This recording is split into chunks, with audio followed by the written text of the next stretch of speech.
The problem of evil is one of the oldest challenges to theism. If God is understood to be all good, why does evil exist? There have been many responses over the centuries, many rebuttals to those responses, and many responses to those rebuttals, and, well, you get the picture. What's been most interesting to me is a particular line of theistic defense put up by William Lane Craig and other apologists. God could have reasons for allowing evil, he says, that we simply cannot see as finite beings. If I haven't given it away by now, I've recently been busy studying up on morality.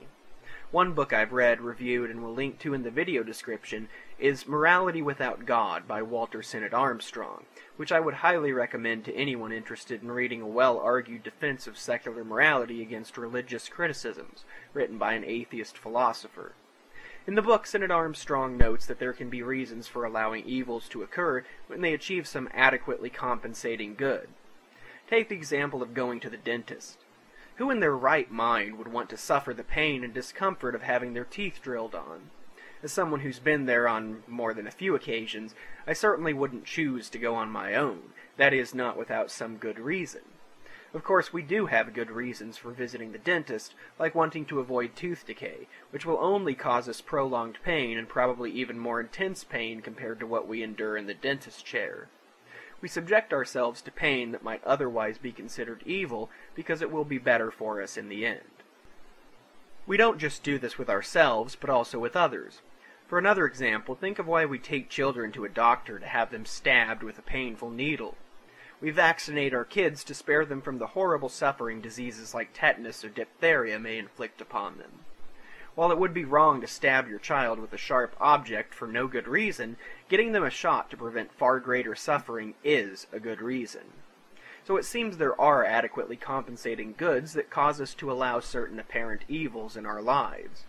Could we say something similar about why an all-good God would allow evil to befall us? Let's think about our two examples again. We visit the dentist and vaccinate our kids because we currently have no better means for dealing with tooth decay or with certain diseases. If one day things progress to a point where we can swallow a pill instead of putting ourselves through such pains, we will no longer have those reasons to get our teeth drilled on or to stick needles into our children's arms, and thus they will become unnecessary evils. In other words, it's because of limitations on us that we allow these kinds of evils right now. Does it make sense that God would allow some evil to achieve an adequately compensating good? It's difficult to see how this could be when God is allegedly all-powerful, and the very concept of an adequately compensating good seems to imply limitations in ability. Suppose you're the parent of a teenager who has a bad habit of spending too much money. You decide to let them spend themselves into debt and work it off on their own, so they learn firsthand the merits of having a budget. Why choose this way to teach them a lesson?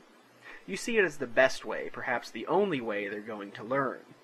We are not infallible or all-knowing, and yet we typically have no aversion to parents who do this with their children. But maybe part of why we don't fault the parents is because we recognize their situation.